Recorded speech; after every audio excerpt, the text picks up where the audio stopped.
जय श्री कृष्ण। परमपिता परमात्मा की कृपा से आप सभी लोग अच्छे होंगे।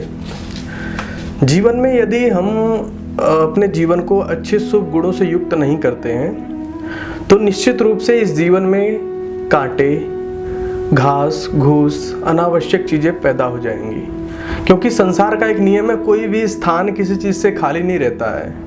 या तो बहुत बंजर भूमि हो तभी वो खाली रहेगी। ऊसड़ों में भी आजकल कुछ जाम जाते हैं। इसी प्रकार यदि हम अपने जीवन में शुभ गुणों से इस जीवन को युक्त नहीं करेंगे तो निश्चित रूप से कांटे जाम जाना स्वाभाविक है। कोई आप एक रूम लेते हैं, प्लॉट लेते हैं, कुछ दिन बाद यदि आप वहाँ पे बागवानी, फूल पौधे, क्यारियाँ, पार्क नहीं बनाते हैं, कुछ दिन बाद यदि आप जाकर के वहाँ पे देखेंगे तो वहाँ पे क्या दिखाई देगा आपको? यदि आपने वहाँ सुंदर फूल नहीं लगाए होंगे तो आपको वहाँ पे कांटे दिखाई देंगे, आपको वहाँ पे कटीले वृक्ष दिखाई देंगे, आपको वहाँ पे घास दिखाई देगी, आपको वहाँ पे कूड़ा दिखाई देगा। इसी प्रकार जीवन है। यदि जीवन में अच्छी चीज़ों का बीजारोपण नहीं करेंगे, हम सुंदर चीज़ों को नहीं लाएंगे तो निश्चित रूप से इस जीवन में कांटे, घास, घुस, कूड़ा यही जामेगा। इसलिए जीवन में हमेशा जीवन के संस्कारों को, चित्त की वृत्तियों को संस्कारित करते रहना चाहिए। जीवन में अच्छी चीज़ों का, सत्संगों का, अन्य चीज़ों का सामंजस्य बना करके चलना चाहिए। हमारे ऋषियों ने कुछ मर्यादाएं बताई हैं। सप्त मर्यादा कव्यस्य तक्षु करके एक वेद की सूक्ति है जिसमें कुछ मर्यादाएं बताई हैं ऋषियों ने। उन मर्यादाओं का यदि हम पालन करते हैं तो जीवन बहुत ही सुदृढ़ और सुंदर चलता है। पहला वो कहते हैं कि इच्छाओं पर नियंत्रण होना चाहिए। देखिए, जिस व्यक्ति ने अपनी इच्छाओं पर नियंत्रण कर लिया है, मर्यादा का मतलब क्या होता है पहले ये समझ लेते हैं। मर्यादा का मतलब होता है कि अपनी सीमा में रहना।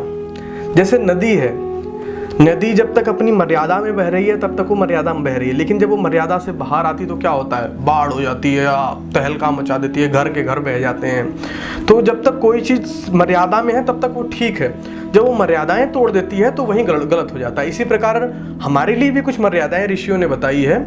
यदि हम उन मर्यादाओं में रहते हैं तब तक तो जीवन सुदृढ़ और सुलभ होता है, और यदि उन मर्यादाओं को हम तोड़ देते हैं तो जीवन में दुख, क्लेश, संकट यही सब आता है। पहला कहते हैं कि इच्छाओं पर नियंत्रण होना चाहिए। इच्छाओं पर नियंत्रण होना चाहिए मतलब हमारे जीवन में इतनी चीजों की, कहते हैं ना कि इच्छाओं की पूर्ति कभी नहीं हो सकती। आवश्यकताओं की पूर्ति तो हो सकती है लेकिन इच्छाओं की पूर्ति कभी नहीं हो सकती। यदि आज हमारे पास साइकिल है तो कल मोटरसाइकिल की इच्छा होगी, मोटरसाइकिल हो गया तो फोर व्हीलर की इच्छा होगी, उसके बाद जो महंगी से महंगी गाड़ियाँ उनकी इच्छा होगी, बड़े बड़े बंगलों की इच्छा होगी।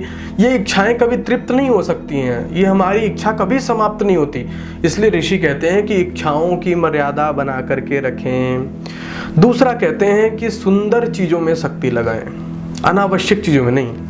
ऐसी चीज़ें जो संसार का लाभ करें, समाज का लाभ करें, जीवन का लाभ करें, ऐसी चीज़ों में अपने जीवन की शक्ति को लगाएं, गलत कार्यों में नहीं। कुछ लोग ऐसे होते हैं जिनके पास धन, पद, प्रतिष्ठा आ जाती है तो उस अपने पद प्रतिष्ठा का गलत प्रयोग करते हैं। कोई मुख्यमंत्री बन गया, कोई प्रधानमंत्री बन गया, कोई ग्राम प्रधान बन गया। तो यदि हमारे पास पावर है तो उसका सही मायने में प्रयोग होना चाहिए। गलत मायने में प्रयोग होगा तो मर्यादा टूट जाएगी, और यदि मर्यादा टूट गई तो जीवन का नाश होना है, कर्म खराब होने लग जाएंगे। वहीं से एक साहसी बनना है, कायर नहीं बनना है। जीवन को साहस से भर देना है, किसी पे निर्भर नहीं होना है। जीवन में कितने भी संकट आए, कितने भी दुख आए, दृढ़ता से हमें उसका आह्वान करना है। हमें ये ध्यान रखना है कि जीवन में हम हमेशा हर परिस्थिति, हर स्थिति से लड़ सकते हैं। और साहस जीवन में इतना होना चाहिए कि बड़ी से बड़ी दुख, बड़े से बड़े दुख हमें छोटा सा दिखाई दे। और ये जब होता है जब हमारा आत्मबल प्रबल होता है। आत्मबल कैसे प्रबल होता है? सत्संगों से, अच्छे गुरुओं के शरण से, अच्छे गुरुओं के ज्ञान से। अच्छे गुरु जो हमारे जीवन में आते हैं तो ये चीज़ें अपने आप होने लग जाती हैं। अगला कहते हैं ऋषि कि गलत आदमी का कभी साथ न दें। यदि जिसने गलत आदमी का साथ दिया उसने अपने जीवन का सत्यानाश कर लिया। वो उसे डुबाएगा जरूर, निश्चित रूप से उसे डुबाएगा। जिसने अपने जीवन में गलत आदमी को बढ़ावा दिया, आजकल देख रहे हैं ना कि गलत चीज़ों को बहुत ज़्यादा प्रमोट किया जा रहा है। सोशल मीडिया हो गई, हमारे बच्चों को अश्लील गाने जो गाते हैं कि ये अनावश्यक बहुत सारे गाने हैं, कांटा लगाए हुई माँ चोली के पीछे क्या है, ऐसे छोटे छोटे बच्चे आके उस पर गंदे गंदे डांस करते हैं, गंदे गंदे तरीके से वो आके उसको गाते हैं और वहाँ बैठे बैठे बड़े बड़े कलाकार तालियां पीट रहे होते हैं, वाह वाह वाह वाह कमाल कर दिया। और ऑडियंस में जो दर्शक बैठे हैं उनमें से जिसका बेटा है वो बड़े गर्व से कह रहा है, साहब इधर कैमरा करो, हम हैं, हमने पाला है, हमने पैदा किया है। तो ये ना, और उन्हीं को आकर के बड़ी बड़ी सेलिब्रिटी, जो हमारे देश की मानी जानी सेलिब्रिटी आकर के पुरस्कार हमारे ये कर रही है, वो कर रही है। माने फिर बच्चे वेदों को, शंकराचार्य को, महाभारत रामायण को काई को देखेंगे साहब? जब चोली के पीछे क्या है इसमें ही सब रखा हुआ है, तो बच्चे काहे को रामायण महाभारत देखेंगे? पहले बच्चे रामायण देखते थे, महाभारत देखते थे, चाणक्य देखते थे, उनकी बुद्धि का विस्तार होता था, संस्कार मिलते थे। अब खाली वही रह गया है, कपिल शर्मा का शो, और कपिल शर्मा जी आ जाएंगे और बहुत सुंदर सुंदर बातों का व्याख्यान करते हैं। इस तरीके की कुछ बातें समाज में चल रही हैं। बहुत बड़े बड़े टीवी चैनल्स हैं, गंदगी को प्रमोट करने में बहुत बहुत बड़े बड़े लोगों का हाथ है। तो कुछ लोग तो इसको हास्य मानते हैं, लेकिन ये हास्य ही हमारे संस्कार में किस प्रकार चित्त की वृत्तियों को खराब कर देता है, ये उस हास्य के स्थान से उठने के बाद पता चलता है।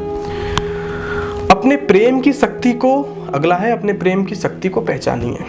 जब तक हम अपने प्रेम की शक्ति को नहीं पहचानते हैं, प्रेम ही एक ऐसा हमारे पास वाण है या शक्ति है जिसके माध्यम से हम किसी के जहन को पूर्णतः अपने दिलों में उतार सकते हैं और पूर्णतः किसी के जहन से उतर भी सकते हैं। दोनों रास्ते हैं।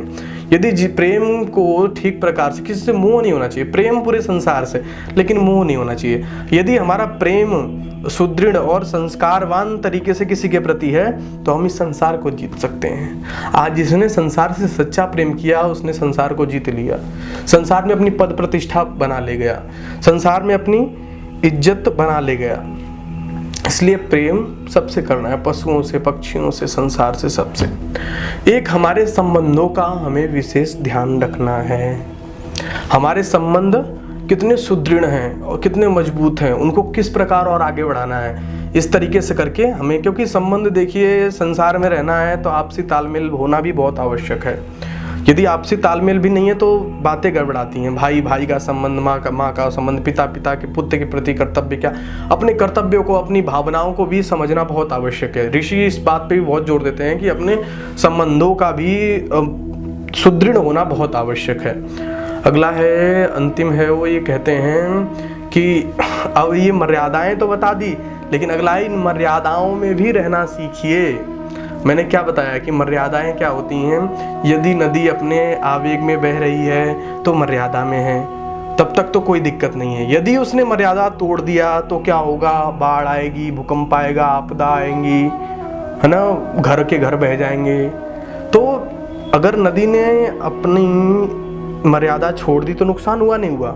जिस व्यक्ति ने अपने जीवन में, जो ऋषियों ने बताई है या जो भी उसकी मर्यादा होती है व्यक्तिगत जीवन की, यदि उसने उसको तोड़ दिया तो निश्चित रूप से दुखी होना है, उसको कोई रोक नहीं सकता है।